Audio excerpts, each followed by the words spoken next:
Çavrama бүгүнкү ушундай мекендештер өзгөчө той өткөргөнгө ыңгайлуу сонун ресторанга, кафеге, тойханага келип сүйүнүп атам. Ылайым ушул тойхананын ишине ийгилик каалайм. Тойлор көп болсун, места калбай, очередь жетпей калсын. Ушул ийгиликтүү Ак Жол той кафенин жамаатына кайнеме ийгилик каалайм. Эми болсо келиңиздер, шаңдуу чыгармаларды даярдайм. Мүмкүн болсо бийлейли, той тойлансын, жылдар өтүп чоң ушундай бир Куда тоскоолдогу бүгүнкү той өнери баардыгыбыз сүйүнүп, кеңжеш менен келин бала кызын чыгарып атыптыр, келин алыптыр, кудалар келиптир деп да сүйүнүп баарыбыз жакшы күндөрдө бирге бололу. Роза Алкожанын Доре деген сонун чыгармасы бар, мына ушул чыгарманы да билейин анда, жок болсо кет сакетарды берип койчу, сразу шаңды урагандан эле бийге чакырайын. И мына буларды билиш керек.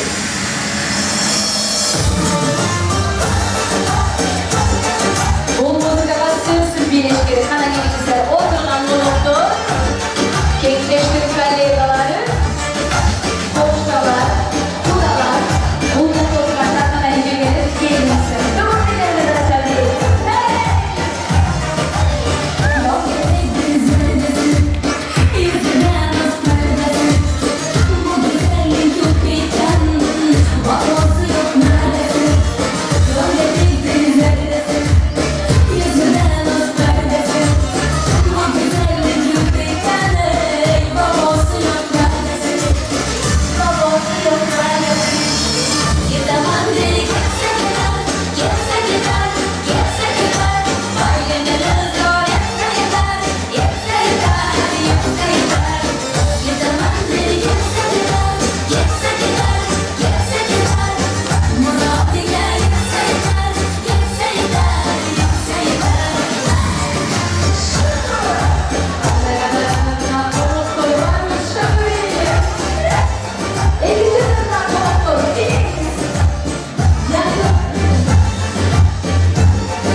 Ушул жерде коноктор